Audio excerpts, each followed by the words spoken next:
Hi everyone, my name is Viwe Dweba and I'm a clinical psychologist here at the Couch Practice of Psychology and Psychiatry. And today I want to talk to you guys a little bit about relationships. You know, when we think about relationships, we often think about them in terms of the other. So looking for red flags in your partners or problematic behaviors in our prospective partners.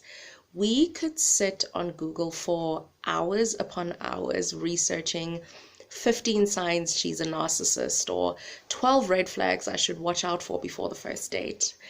But how often do we actually turn that kind of analytical eye onto ourselves? How often do we ask ourselves the hard questions about what am I bringing to my relationships? What if it's me who has some of these unhealthy behaviors? How do I know what they look like? Today, I want us to do a little bit of that introspection. I want us to really challenge ourselves to look inward and think about ourselves and think about what it is that we bring to our relationships. But I also want to kind of emphasize the fact that it's so important to look at ourselves with compassion, that we often speak about toxic behaviors without having compassion for, the little version of you who needed to develop those unhealthy behaviors to survive situations that at the time felt so much bigger than you because you were just a child. Because of course, how we function in our relationships has to do with the quality of our attachment. So I want us to actually just, while introspecting, also think about ourselves with compassion and kindness for little you who had to survive in a situation that didn't feel good at the time, and to rather think about it from the perspective of self-acceptance and what can I do better? How can I improve my relationships so that they can be more fulfilling and they can be healthier for both me and the other person who's in the relationship. So we're talking relationships and specifically romantic relationships. The first thing I want to talk about is the need to control my partner. Now, this can appear in very subtle ways. It can appear as very subtle manipulation, such as not being able to take no for an answer. So my partner might say no, but I'm always trying to change their mind in subtle ways. It can also appear in me saying a lot of if-then statements.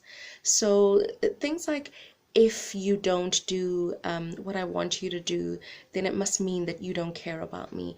If you don't agree with me, then it must mean that you don't respect my opinion.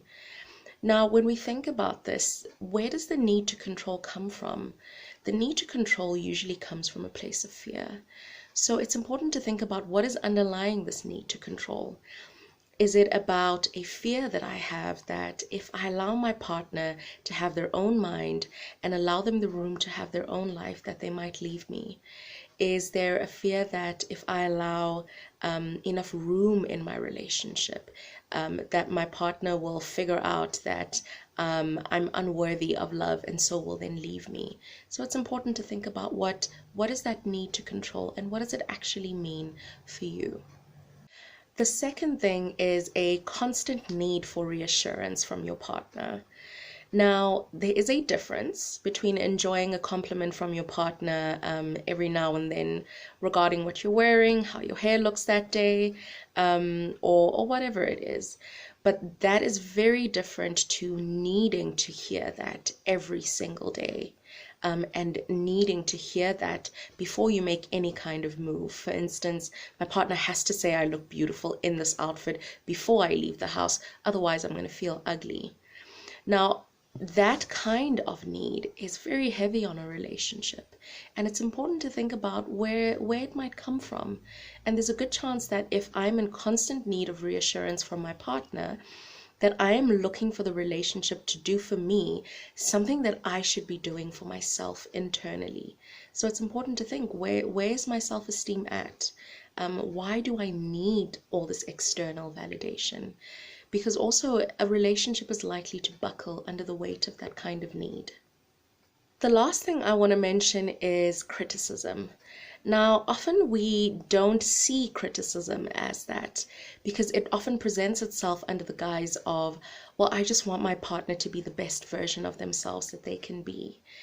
forgetting that that is not for us to determine. That is for a person to experience and to become at their own pace, in their own way, and to walk their own path. This can present itself as, me always noticing what my partner has done wrong in my eyes, and really kind of skating over the things that they've done right. It can also present itself, as me always noticing and commenting on the fact that my partner perhaps should be further in life, according to my opinion, further in life, be doing more with their lives for their age, or whatever it is that might be for you. But what that is you actually prescribing something that you think your partner should be and criticizing them because they are not what you want them to be. And a relationship really will struggle under that, because what's going to happen is that my partner's really not going to feel good around me a lot of the time. They'll feel criticized, and picked apart and evaluated, which can really break down the quality and strength of a connection, because what it does is it also compromises the feeling of safety and acceptance in the relationship. I hope these three things that we briefly touched on have been helpful in terms of thinking about what it is that we are bringing to our relationships. I hope that you guys have taken a little time to think about yourselves and do some really important introspection around yourself and your ways of relating in relationships. I trust that everyone is staying safe at home, is keeping safe, and taking care of themselves and giving themselves all the love that they need, and all the care that they need during this really difficult time that our country is going through. I hope everyone stays safe.